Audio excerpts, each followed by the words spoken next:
可持續發展咧係聯合國提出嚟嘅17個方向，就係應對以往發生緊嘅無可持續嘅發展，例如破壞樹林啦、污染啦、無法回收啦、無法處理到垃圾啊呢啲問題，甚至乎係乾淨水嘅短缺，咁呢啲都係導致咧無可持續嘅發展嘅。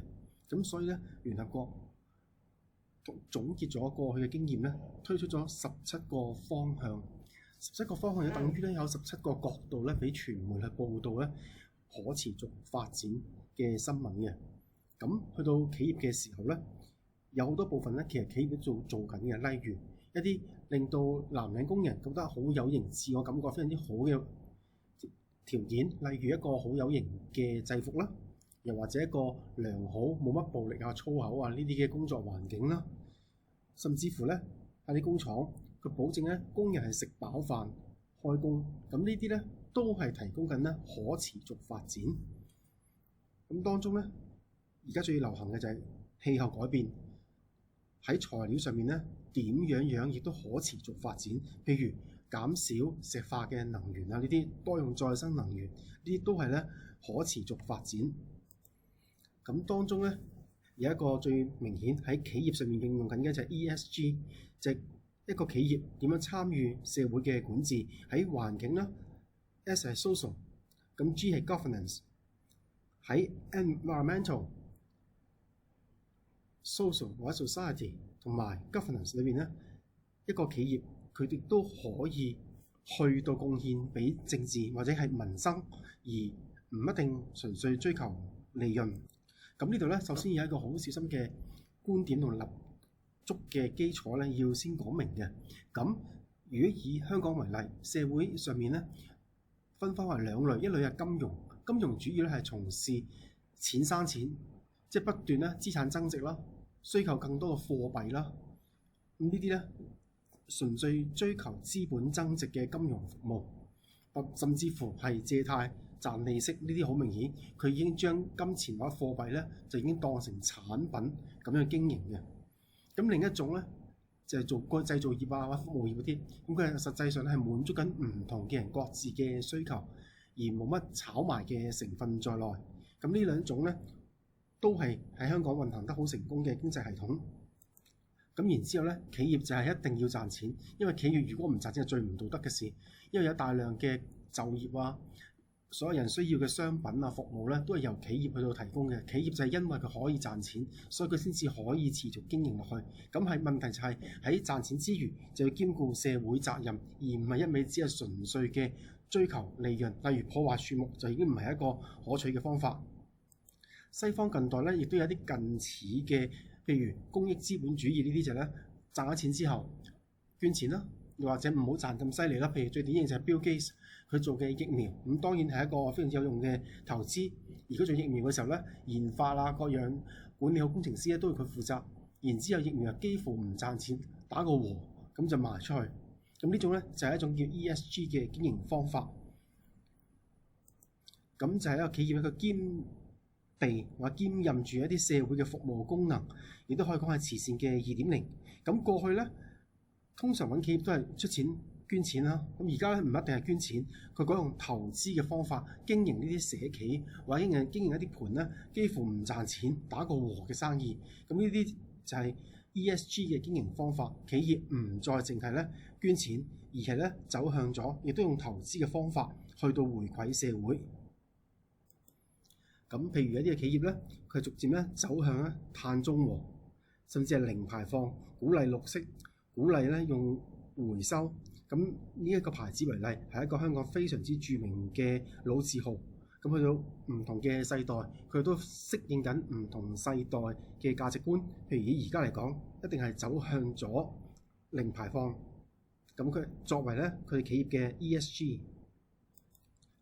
另一個例子咧，就喺產品嘅包裝上面，能夠多用嘅可唔可以少用？能夠少用嘅可唔可以唔用？咁最明顯嘅例子就係啲飲品嘅樽裝嗰上，以往咧係需要非常多嘅包裝，一個樽蓋甚至幾個樽蓋當成一個 collection， 跟住一張招紙上面都會有可能有其他嘅廣告嘅貼紙咧貼咗上去嘅。咁呢隻多用嘅可唔可以少用咧？慢慢變成咗少用啦。咁咧反而就集中喺一個 focus 嘅位上面，佢想突出咩？譬如 Planet Base 100%，咁呢個就係佢廣告嘅 slogan，就放咗喺呢一度，咁就多用嘅可唔可以少用？咁到少用嘅時候可唔可以唔用咧？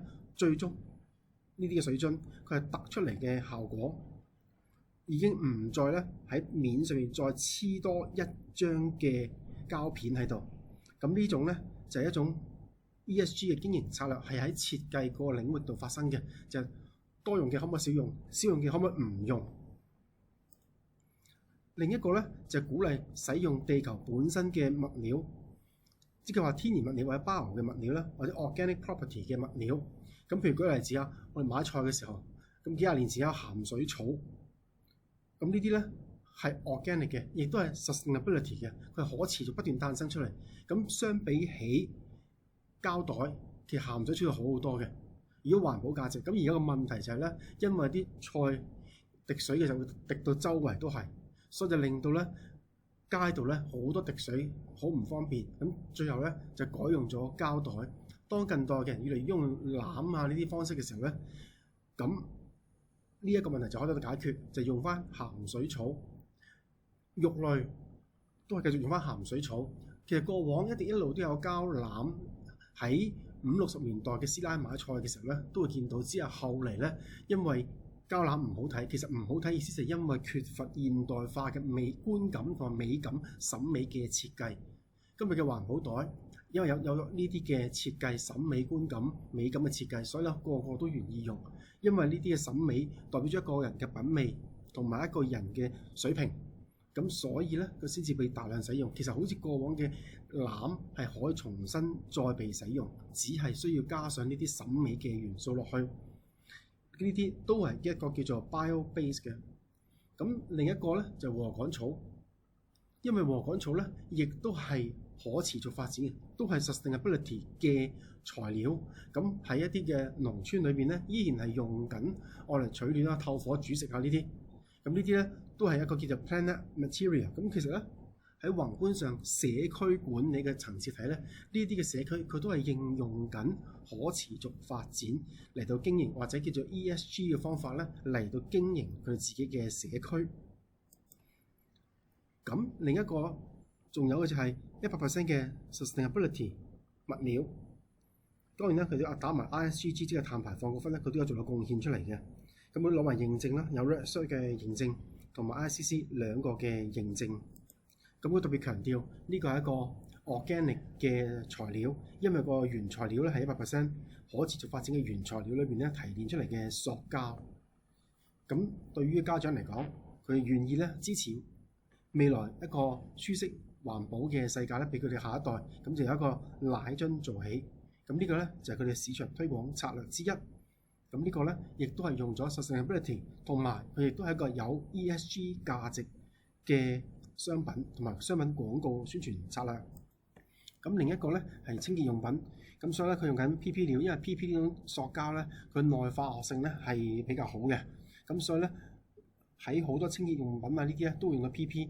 咁而家呢啲 PP 料咧佢亦都係一樣採用咗咧 mass balance 或者叫 biomass balance 嘅原材料。譬如佢講用地溝油，咁就係一種食物嚟嘅，佢係有機嘅。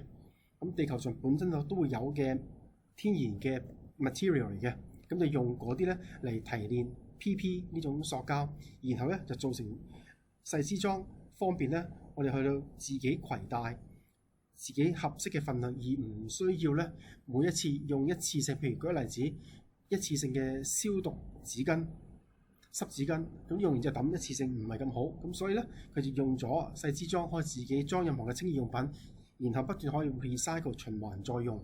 咁呢一種咧，亦都係一種 ESG 嘅價值，亦都係幫助地球嘅可持續發展。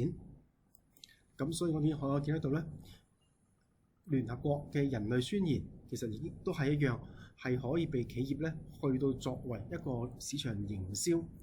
尤其是近代越嚟越強調企業唔可以純為係賺錢，企業當負起社會責任嘅時候，呢個品牌係更加令到消費者支持。咁於是乎佢就成為咗市場策略啦。